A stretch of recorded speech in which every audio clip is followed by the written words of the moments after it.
mengintegrasikan mata pelajaran agama dengan mata pelajaran lainnya, misalnya etika dalam konseling, hukum dalam kewarganegaraan, sejarah dan budaya dalam ilmu sosial, dan lain-lain di sekolah. Maka izinkan saya, Diana Sulawati, selaku delegasi SMA 1 Keraksaan dalam LDBI SMA Awards 2024. Izinkan saya untuk menjelaskan pertama terkait apa itu agama dan apa itu pembelajaran agama. Agama merupakan ajaran yang mengatur hubungan manusia dengan Tuhan, hubungan manusia dengan manusia itu sendiri, sehingga dapat kita artikan bahwasanya agama dapat menjadi pedoman hidup bagi seorang manusia dalam menjalani aktivitasnya sebagai manusia sehari-hari. Kemudian pembelajaran agama dapat diartikan sebagai bimbingan yang diberikan kepada peserta didik untuk memahami, menghayati, dan mengamalkan ajaran-ajaran agamanya masing-masing. Pembelajaran ini juga dapat diartikan sebagai usaha untuk membentuk kepribadian seorang peserta didik dalam menjalankan agamanya. Hal ini saya setuju dengan pendapat bahwa Dewan akan mengintegrasikan mata pelajaran agama dengan mata pembelajaran lain, karena sudah seyogyanya bahwa pembelajaran agama tidak mengalami penyelewengan dari mata pembelajaran yang lainnya, sehingga ketika diimplementasikan dalam kehidupan masyarakat tidak terjadi penyelewengan seperti adanya paham radikalisme dan terjadinya peristiwa atau fenomena terorisme.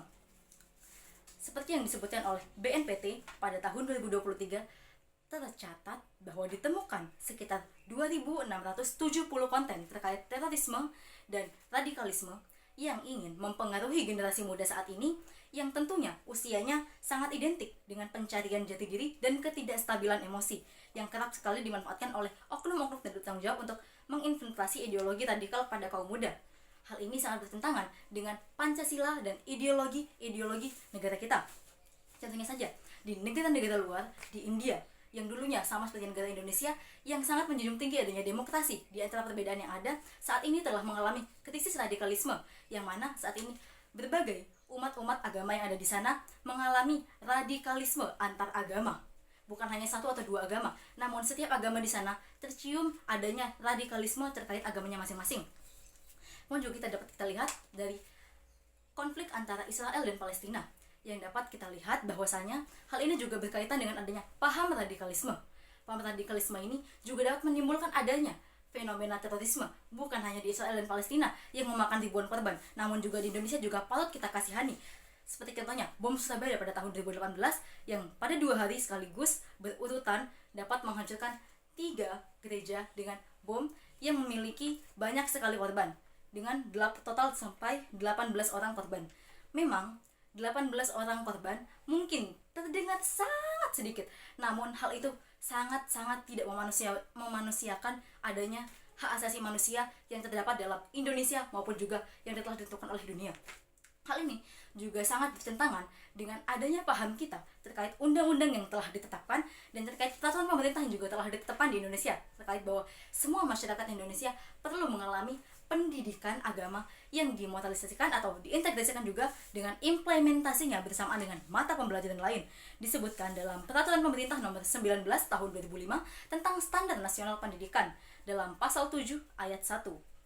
Kelompok mata pembelajaran agama dan akhlak mulia pada SD, MI, dan sederajat SMP, MTS, dan sederajat SMA, MA, dan sederajat harus melaksanakan pendidikan melalui muatan kegiatan agama, kewarganegaraan, kepribadian, ilmu pengetahuan dan teknologi, estetika, jasmani, olahraga, dan kesehatan. Dengan adanya paham-paham radikalisme saat ini, dapat kita simpulkan bahwasanya pendidikan-pendidikan lain yang dapat mempengaruhi adanya pencegahan terhadap dua fenomena mengerikan ini untuk diimplementasikan dalam setiap negara, dalam setiap kehidupan yang ada di dunia. Dengan mengimplementasikan etika dalam konseling, dengan menyatukannya dengan pembelajaran agama, kita dapat mengajarkan peserta didik terkait menghargai sesamanya meskipun kita berbeda-beda. Dan dalam mengenai hukum dengan kekeluargaan dan mengaitkannya dengan mata pembelajaran agama, kita dapat menjadikan peserta didik warga negara yang taat hukum dan berperilaku sesuai peraturan yang telah berlaku dan ditetapkan. Kemudian dengan menetapkan sejarah dan budaya ilmu sosial dengan mata pembelajaran agama, kita dapat membentuk karakter anak bangsa dengan nilai nasionalisme, patriotisme, dan toleransi yang tinggi, sehingga kita perlukan kerjasama dari berbagai elemen untuk mengetahui terkait adanya implementasi mata pembelajaran agama dengan mata pembelajaran yang lain, sehingga dapat mencegah adanya intoleransi, adanya radikalisme, dan adanya terorisme di seluruh dunia.